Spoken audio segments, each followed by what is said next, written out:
Fans के चिढ़ावे पर विराट ball tampering के याद दिलैलस। सिराज हेड के बहस, आईसीसी के जुर्माना।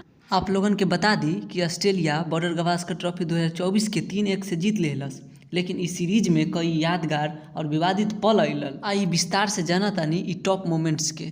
पहला, कोहली बनाम ऑस्ट्रेलियाई फैंस। सिडनी टेस्ट में ऑस्ट्रेलियाई फैंस विराट कोहली के लगातार चिढ़वलन। जब प्रसिद्ध कृष्णा स्टीव स्मिथ के आउट कैलन तब कोहली फैंस के खाली जेब और सैंडपेपर स्कैंडल का इशारा करके तगड़ा जवाब दिहलन। दूसरा, बुमराह कोंटास विवाद। सिडनी टेस्ट में कोंटास बुमराह से बहस कर लेलन, लेकिन बुमराह अगली ही गेंद में ख्वाजा के आउट करके अपन गुस्सा शांत कैलन। तीसरा, नीतीश रेड्डी के अनोखा सेलिब्रेशन। मेलबर्न टेस्ट में नीतीश रेड्डी 81 गेंद में अर्धशतक और फिर शतक लगैलन। ओकर बाद पुष्पा और बाहुबली के स्टाइल में जश्न मनैलन। ई पल उनकर पिताजी के भावुक कह देलन।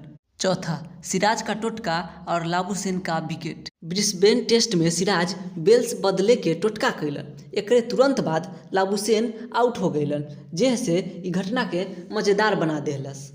पाँचवा, फ्लड लाइट्स के ड्रामा। एडिलेड में डे नाइट टेस्ट के दौरान फ्लड लाइट्स बंद हो गए रहे। फैंस ने अपन मोबाइल के टॉर्च जलाकर ई माहौल के खास बना दिल रहे। छठा, सिराज हेड के बहस। ट्रेविस हेड सिराज के गेंद पर छक्का मार देलन और ओकर अगले ही गेंद पर वो आउट हो गईलन, जेसे सिराज और हेड के बीच बहस छिड़ गईलन। आईसीसी दोनों पर जुर्माना लगैलन। केएल राहुल के विवादित आउट। पर्थ टेस्ट में टीवी अंपायर पर्याप्त सबूत न होए के बावजूद राहुल के आउट देहलन। ई फैसला के सुनील गावस्कर, मैथ्यू हेडन समेत कई दिग्गज आलोचना कैलन।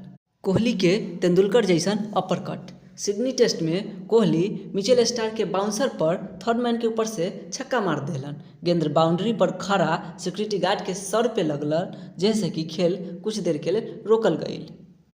नौवा, फॉलो ऑन बचावे के खुशी। ब्रिस्बेन टेस्ट में बुमराह और आकाशदीप के साझेदारी भारत के फॉलो ऑन से बचैलन। ड्रेसिंग रूम में कोहली, गंभीर आ रोहित के हाई फाई सेलिब्रेशन वायरल होलक। कोहली आ कोंटास के बीच झड़प। चौथा टेस्ट में विराट कोहली और सैम कोंटास के बीच बहस हुई। कोहली उनकरा के धक्का मारलन, जैसे कि बीसीसीआई उनकर मैच फीस के 20% काट लेलन।